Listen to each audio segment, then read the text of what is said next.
What's up, everybody? Bradley Flowers here with this week's episode of Centers of Influence. I'm so excited to have one of my favorite people in the entire world on, Miss Johnna Farmer. You tell everyone that. 95 KSJ and Iheart Media. Yes. Thank you for having me. Tell everybody who you are. For the 3 people in Mobile County who do not know who you are. The 3 people who are not related to me in Mobile County. I'm related to everyone. Don't ever talk about anybody because chances are they're my cousin in some way. I've heard you say that on the air before. So I'm Johnna Farmer. I grew up in Satsuma, Alabama, small town USA, and went to school in Mobile. So I've kind of grown up all over the county. And now I'm a radio DJ, the last thing I ever thought I would be. I also do promotions for Iheart. So anytime you hear a giveaway on the air, a lot has gone into that on the back end. You're probably thinking, I've heard her voice somewhere. Yeah. 95 KSJ here. I was Mix 99.9 for a long time. I was on a morning show, John and Johnna, for a very long time. Top 40 station. And it all kind of came about in the craziest way. Have you ever heard this story? I've never heard the story, and that's why I wanted to have you on, because how in the world does someone go from Satsuma High School Gators? Well, actually, I didn't go to Satsuma. True, you didn't. I transferred. That. Yeah. I knew so I grew up at Robert E. Lee. No, it's fine. Go Gators. I played softball in Satsuma for years, but I went to Mobile Christian for high school. And it was all strictly because they wanted me to come play ball out there, and I did. But so I grew up a half a mile from the high school, though, and went from that to living in Fairbanks, Alaska. Really? Yeah, I got married. He was Army. I moved away and came back home and kind of had no idea still where I wanted to go. I just kind of felt I wasn't content in any way with my career. And I was in my car one day and I heard on a local radio station, which I can say it now, they're no longer around, but they're a legacy, WABB, a long time ago. Mm-hmm. There's probably a few WABB tattoos out there. Yeah, probably so. That much of a legacy. They probably regret those tattoos. Probably so. Yeah, so I heard an ad for the next morning girl. It was called Radio Dream Job. And all you had to do, YouTube was first getting started. So what year was this? This was 2009. Okay. So YouTube had been around, but it wasn't as big as it is now. Yeah. But you had to create a YouTube video that was 60 seconds long and tell everyone who you were and why you should be the next morning girl to join the 2 other co-hosts. Is that video around? Fun story about that video. Still lives on YouTube. Because my ex-husband has the password to the account, and I cannot take it down. So you're welcome for that. Go have fun with that. Can we chop that in? I don't care. It's fine. Find that. And Uncle chop Henry that in loves it so much. It's one of Uncle Henry's favorite things in the world, but it's so embarrassing. That's like something out of a movie. Like I heard something on an ad, and that's crazy. So there were about 500 girls that submitted, and it was a long process. We had to go from narrowing it down from the videos to coming and meeting them in person, and then auditioning on air. And myself and another girl, Blondie, you probably heard of her, Rachel Blondie Jones. She's still a good baby sister to me. We both got jobs there, and our whole lives changed immediately. And here I am 10 years later. I bounced around a little bit. I took a break and worked at Austell for a long time in marketing and was traveling the country with them, and then got the call here at Iheart a few years ago to come back. And I remember when I first started podcasting, because when you do things like this, whether it's on camera, on audio, video, whatever it is, and it's the first couple times you're doing it, it really sucks a lot of energy out of you because you're trying to be on your game and that sort of thing. And then obviously the more you do it, the easier it gets. Like I'm in a meeting, 15 minutes before I'm here, I'm doing this, I'm answering calls, and boom, we just pop in here and sit down and we go. It doesn't bother me anymore. But when I first started podcasting, you may remember this, because it was super uncomfortable for me. And I think you reached out to me and were like, hey, that's so cool. Yep. And I said, how in the world do you do this all day? Yeah. I'm dead after I do 1 hour. And do you remember what you said? I don't remember. You said, it's my oxygen. I don't remember that, but it's true. I remember that you said it's my oxygen, it's my reset, it's when I have stuff going on, it kind of brings me back to home base. So I imagine that felt really good to go from Austell, traveling all over the place, to then come back to kind of what you're really known for. Yes. And it's a weird thing for me. I'm a little bit different than most radio personalities. And there are a lot like me that I've found out now. I didn't know this back in the day, but I am very much an introverted extrovert. Me too. Very much so. So when I was at Allstal, I was working with the Navy hand in hand at trade shows in D.C. and had to have my face on at all times and act a certain way and present things in a certain manner. And with radio, I have this courage behind a microphone to be more authentically me than I did whenever I was in a room filled with people that I don't know. And to this day, I can go stand in front of 10,000 people on stage at a concert and walk off stage and think I need to call a cardiologist. It scares me to death. But behind a microphone, I can talk all day long because this is my safe space. I'm not, people aren't looking me in the eye. They're not that's seeing. What you said. It's my safe space. It's my safe kinda space. Where I can kind of refresh and check the box. And so tell me about the first time you went on air as a personality after winning, not the contest itself, which I would love to talk about what the contest was, but talk about like the emotions and what it was like going through that. It was, so when I first became part of this show that I just went from working behind a computer at my father-in-law's company scanning medical records to being on the radio, it was huge for me because it was a station I'd always known. Everyone in this town that I knew was listening to it at the time, and you're all of a sudden, to everybody, so you got right. So I've got cousins coming out of the yin yang, but calling me up saying they're proud, and it was great. But I had no idea how sacred some things are. I walked right in, guns a-blazing. I'm going to be the funniest girl in the room. They're all going to love me. So I held nothing back. And I learned very quickly that you have to be careful. You have to have a sense of yourself that you keep private at all times. And it was kind of hard. That first year was not all celebrity and walking into rooms and feeling loved. There was a lot of negative emotion. People loved the girl that was on the air before me. So I was kind of walking into, we don't like her as much as the other girl. Some people did. And for everyone that loved me being there, there was someone that didn't or wanted someone else to have won the contest or something like that. So it was hard. It's like the football coach syndrome. It's It's it's hard to replace someone that was beloved. Yeah. So then I'm also, I'd never experienced any judgment of that type before on that level. And social media was just getting rolling. Facebook was just now becoming a platform where you didn't have to be in college and have a college email address to join Facebook, if you remember those days. So I was now experiencing things being said online as well. And it all hit at one time. And this was before there was a, I guess, now people know if somebody says something nasty about you online, you kind of know to take that with a grain of salt. Oh, for sure. Yeah. Back then, you probably didn't know how to react to that. I had no clue. It was the end of the world every single time. Living and dying by comments. Oh, my goodness. People would call in, and this was the days where people loved to call in on the radio, too, and voice their opinions. They don't remember that. Yeah, they don't do it as much anymore. People like to come in on social media, and it's hard to get anyone to call for anything except for concert tickets these days. But back then, you could say, hey, what are you having for lunch today? And the phones would blow up. Just people wanted to talk to you and hear their own voice. Well, as a mother, talking about mom stuff on the radio back then, if I said one thing that someone did not agree with and they called and said I was a bad mother, I'd sink into a hole and not know how to escape it. And it was, that first year was as much of a high as it was. Yeah. It was very much a learning experience for me. And it was very hard. And I look back on those years now and I'm so grateful for them that I went through it, because now I do have this safe space. And I have a platform instead of your stride. You know, kind of the what's too far, where the lines are, and let's I know stay to right protect here. my family. I know some family stories are funny and some are not for the radio. You know, I know certain things that happen in the building are for the radio and they're funny, and certain things are absolutely not. They're private. I didn't know that back then. And it seems like that, a lot of people go way too far either way sometimes.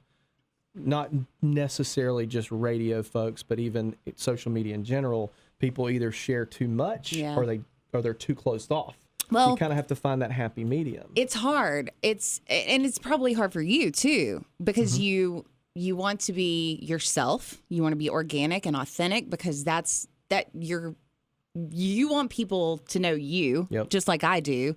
But at the same time, they're always going to want a little more of you.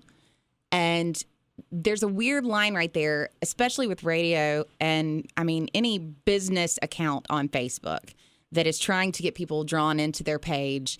You have to find that line between, do I want shock value? Do I want entertainment? I don't want them to be bored just because I'm posting about this. Yep. How do I add a little something extra to it? And that line where is it too far is hard sometimes. You don't really find the shock jock thing anymore in radio. We don't really have many of Even those. Stern has. I listened to a few of his shows the other day. He's way backed it off from what it's more about providing value to that audience, which is the same thing with marketing and social media and all that. For sure. So how much wisdom could you impart on a new radio personality coming on after everything you went through? Well, I mean, because I'm listening to your story thinking, man, she needs to teach other people how to be on the radio. Well, listen, I went through some bad stuff. Not my story's not bad. I don't want it to come off like that. Yeah. My story is a great, fun story. I've had so much fun and met lifelong friends and now family to me. But I made mistakes.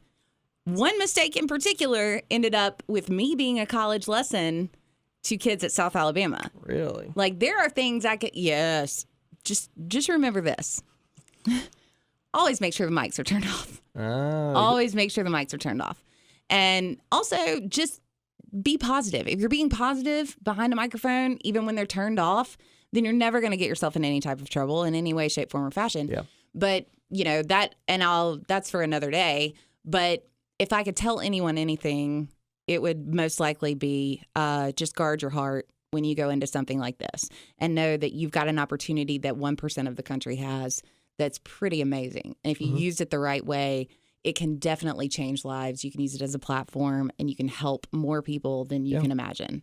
Well, and that's the thing with us, and you're obviously reaching way more people than we are, but with our podcast, The Insurance Guys, it's a tremendous sense of responsibility too, because I gave advice, and it's different animal too, podcast versus radio, because like I gave advice in earlier episodes where I was not as mature of a business owner that I wouldn't give today. But yet I know there's people out there that are listening to that. Oh, yeah. And they're taking that as the gospel. And it's not only a tremendous sense of responsibility, but it gives me anxiety out my ears because I'm like, oh my God, like people are living and dying on every word sometimes. Well, I actually listened to a podcast the other day because I bounce around on podcasts. Me too. And everything from true crime to self-help to, I was listening to one the other day. There's two guys that talk about the TV show Gilmore Girls.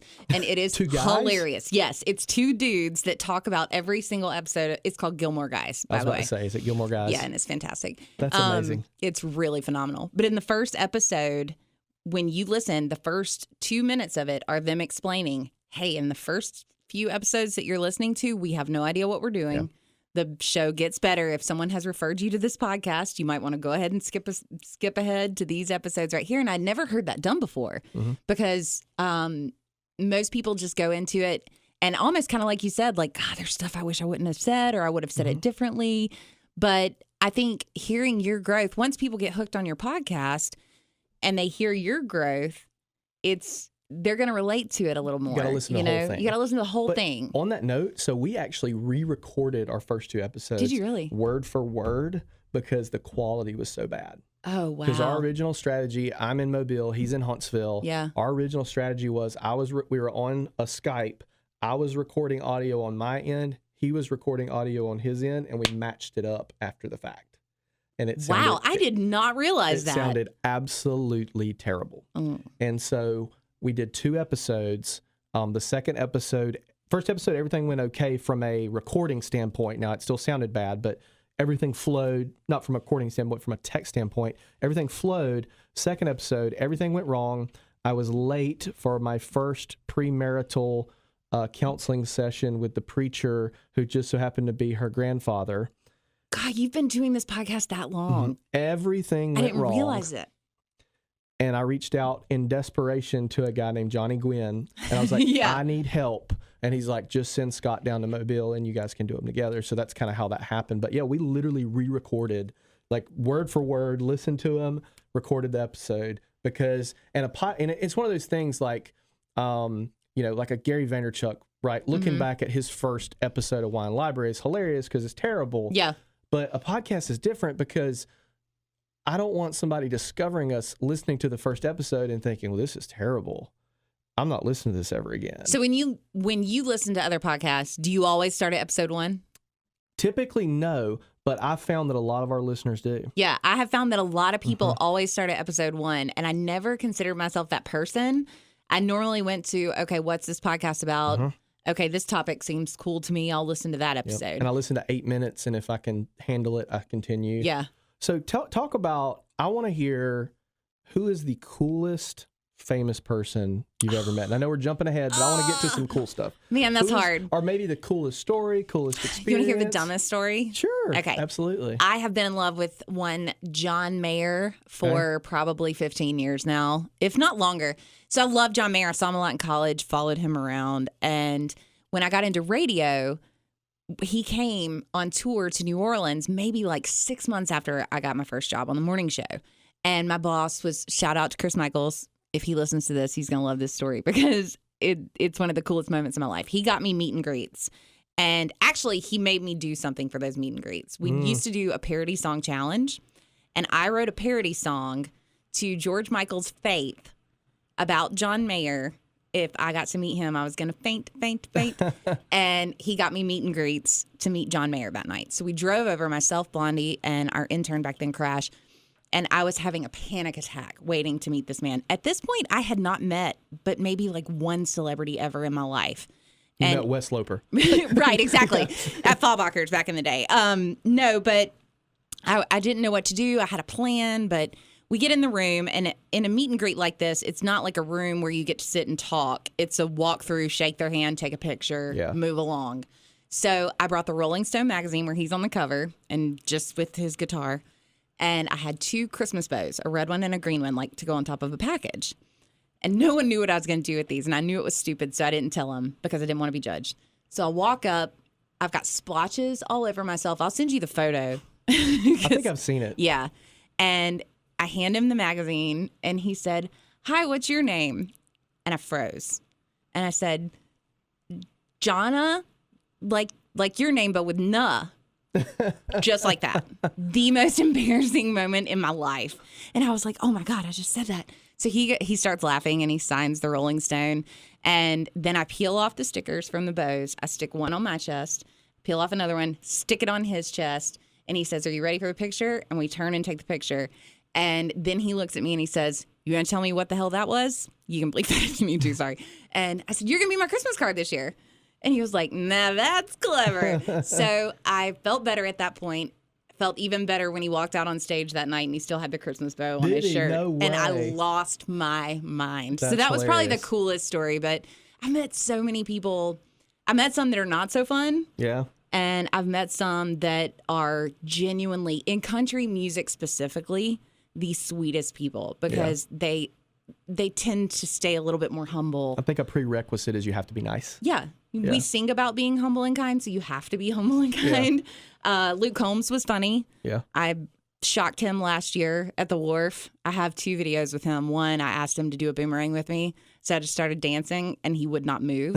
He looks like a cardboard cutout. That's funny. And then last year, he had a bowl of guacamole and chips sitting on the table near his meet and greet area, so I just grabbed the guacamole and walked up to him, and in the photo, held it up to his face like I was feeding him. That's hilarious. He had no clue what was happening, but he's always like, "Get that one away from me." For those of you that don't follow Johnna online, she has this thing, and forgive me if I'm describing it wrong, where when she takes pictures with famous people, it's like always a funny photo or a super awkward photo, but it's all on purpose. Yeah. So my thought process on that is every single day that they have a tour or a concert, they have at least 50 people that they meet and greet before the show, right? How many normal photos do they take every year? Over and over. Over and over. Smile and post. Smile and post.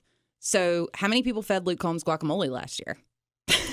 He's going to remember you. He's going to remember that kind of stuff. Mm-hmm. I just try to switch it up for them because the monotony has to. I know what it's like, monotony. And, it's anytime someone comes up to me at an event and says something or does something memorable or makes the effort to say, "Hey, remember that one time you talked about blah, blah, blah? I was in my car and I was dying laughing." that's the kind of stuff that I connect with and I remember. So I just try to switch it up for them a little bit, make them smile. And of course, it's self-serving. I like being awkward and That's awesome. silly, you know. Well, but yeah, exactly. It kind of builds your brand in the process, helps them remember you. Hey, you never know when you may have to call Luke Combs up and say, hey, I'm the girl that fed the guacamole to you. Well, I'm buddies with his tour manager now. Yeah. So it all kind of comes out in the wash. Riley Green, we played cornhole last year, and he remembered that I had posted this awkward video online where I was playing cornhole in the rain, training in my backyard, waiting on him to come in town. And it's just, I like doing stuff like that. And it's kind of built my brand out as the awkward girl. And I'm fine with it. I like the term adorkable. I'll roll with that one any day of the week. So talk about the shows that you're on now. Yes. So it's all kind of switched recently. And I am on 95 KSJ from 9:30 right after Bobby Bones ends until 2 p.m. in the afternoon. What's it like being in the same studio as Bobby? Oh, Bobby. That boy. Don't even get me started on that boy. I adore Bobby. His group is really a brilliant team, and most people will never see how brilliant they are. Bobby is a genius. Whether you love or hate his show, he is a genius at what he does, and he's worked really hard to get there. But I work with good people. I've got Shelby on KSJ with me, Shelby Mitchell, who is a legend in this building. Yep. I was very, very Watermelon lucky. Queen. Yeah, Watermelon Queen of Grand Bay. I was very lucky that she and Dan kind of took me right under their wings whenever I started here. Danny B is my heart and soul. I love that man. We were texting for like an hour the other night randomly just about a movie that we both like. And Bill Black. And they've all kind of just taken me in here in this building as the kid's sister. And it doesn't matter if you've been in radio for a year or for 15 years. When you have a home and people willing to treat you like family, you will grow. And if we stop growing, then what's the point? So I'm continuing to grow right now. My show's fun. What I love about being on the midday show is think about all the days at work that you have a high moment of stress, right? And all you want to do is just get in your car and drive around for a minute or go get something to eat, Radio. I want to be that place, that safe space. This is my safe space, but let me be your safe space. When you need a breather, people come to the radio to hear a song that makes them feel good or to catch up on news or whatever reason they come to the radio because it's a safe space for them for whatever reason. They know what they're going to get. Right. And with me, they know they're going to get dad jokes, puns. They're going to get a little bit of pop culture news, but mostly it's just going to be silly and uplifting. And if I can make one person smile every single day just by being silly, then that's what I'm here to get paid for. Exactly. It's a dream. It really is. And I'm going to ride this train as long as I can. Yeah. Talk about the Broadcast Podcast. Love it. So the Broadcast Podcast is really cool. 4 ladies in radio, myself, Shelby Mitchell, Mary Booth from Mix 99.9, and Ariel from 107 Through the Beat. What's cool is we're 4 different age brackets, 20s, 30s, 40s, 50s, 3 different formats because Shelby and I are both country. But we all have kids, and we all have kids in different age brackets. Ariel's got a toddler. I've got a preteen. Shelby's a bonus mom, so she's a mom in another way. And then Mary has college-age kids. So we all have – it started because we wanted to be moms that had other things going on, like working moms who had this in common and could talk to each other but also had a lot going on. And it's turned into something completely different. We talk about mental health a lot. We get silly and talk about things we probably shouldn't talk about that our bosses don't love us to talk about. Sometimes there's wine involved. But it's I can imagine you guys just going down to Red or White and having a glass of wine. Yeah. Somebody recording that could be tremendous value, and it would also be entertaining. Well, and that's how it usually starts. We start out with a layout for what the show is going to be. We were going to Ruth's Chris and recording in private booths over there, and it would turn into 30 people inside this booth, and us now ordering food, and it just escalates. But what we like to do is keep it local. We like talking about things that are happening here in town. And then we always have one story on our podcast that is an inspiring story from a woman or a female that's done something really cool. That's awesome. Yeah, it's really neat. But we've got a lot of stuff in the works around here, too. Lots of changes. And thank you so much for having me. This is an honor, dude. No, it really is. I'm really proud of you. And we've been friends for a while, and I've been watching you. And Likewise. You've been doing a lot of good in the community. So trying to make a lot of things happen, and that's the whole purpose of this, is just to kind of do something that's local, that's geared towards the Mobile area. Yeah. Because there's a lot of amazing people here, and I didn't want to. The reason it's not a business podcast is I didn't want to pigeonhole it to just business, because there's a lot of folks that are doing amazing things that has nothing to do with business or very little to do with business. So we just wanted to interview cool people and get their story out there. Man, what an honor. Awesome. Someone called me cool. Very cool. Not Very cool. dorky. All right. Thank you so much. I'm excited to be here. And look, if we can help you at KSJ with anything, you just let me know. Likewise.